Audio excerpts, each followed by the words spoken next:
कर्मचारी पेंशन के विरोध में एक पिटीशन सुप्रीम कोर्ट में फिर दायर। प्रधानमंत्री, मुख्यमंत्री, सांसद, विधायक, पार्षद, सरपंच सभी के पेंशन हो बंद। अब विधायकों, सांसदों की खैर नहीं। सुप्रीम कोर्ट में एक जनहित याचिका दायर हुई है। इसे आपके आकलन के लिए भेज रहे हैं। प्रिय सम्मानित भारत के नागरिकों, आपसे इस संदेश को सुनने का अनुरोध किया जाता है और अगर सहमत है तो कृपया अपने संपर्क के सभी लोगों को भेजें और बदले में उनमें से प्रत्येक को भी आगे भेजने के लिए कहें। 3 दिनों में पूरे भारत में यह संदेश होना चाहिए। भारत में हर नागरिक को आवाज़ उठानी चाहिए। 2018 का सुधार अधिनियम। सांसदों को पेंशन नहीं मिलनी चाहिए क्योंकि राजनीति कोई नौकरी या रोजगार नहीं बल्कि एक निःशुल्क सेवा है। राजनीति लोक प्रतिनिधित्व अधिनियम के तहत एक चुनाव है। इसकी पुनर्निर्माण कर कोई सेवानिवृत्ति नहीं है, लेकिन उन्हें फिर से उसी स्थिति में फिर से चुना जा सकता है। वर्तमान में उन्हें पेंशन मिलती है सेवा के 5 साल होने पर। इसमें एक और बड़ी गड़बड़ी यह है कि अगर कोई व्यक्ति पहले पार्षद रहा हो, फिर विधायक बन जाए और फिर सांसद बन जाए तो उसे एक नहीं बल्कि 3-3 पेंशनें मिलती है। यह देश के नागरिकों के साथ बहुत बड़ा विश्वासघात है जो तुरंत बंद होना चाहिए।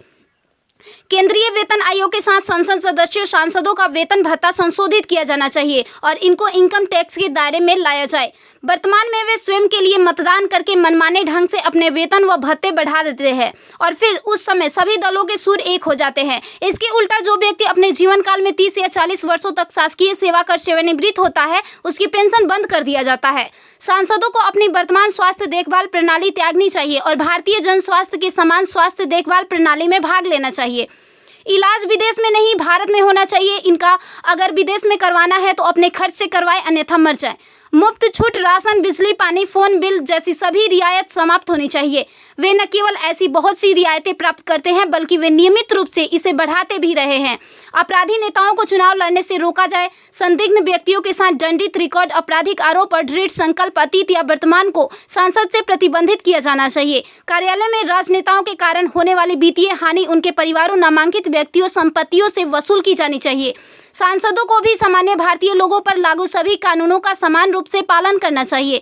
नागरिकों द्वारा एलपीजी गैस सब्सिडी का कोई समर्पण नहीं जब तक सांसदों और विधायकों को उपलब्ध सब्सिडी, संसद कैंटीन में सब्सिडी वाले भोजन सहित अन्य रियायतें वापस नहीं ले ली जाती।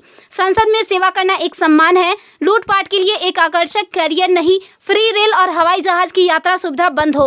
आम आदमी क्यों उठाए इनकी मौज मस्ती का खर्च? यदि प्रत्येक व्यक्ति कम से कम 20 लोगों से संपर्क करता है तो पूरे भारत में अधिकांश लोगों तक यह संदेश प्राप्त करने में केवल 3 दिन लगेंगे। क्या आपको नहीं लगता कि यह मुद्दा उठाने का सही समय है? यदि आप उपयुक्त से सहमत है तो इसे फॉरवर्ड करें, यदि नहीं तो बस हटाएं। आप मेरे 20+ में से एक है। कृपया इसे जारी रखें। धन्यवाद। जय हिंद। वंदे मातरम।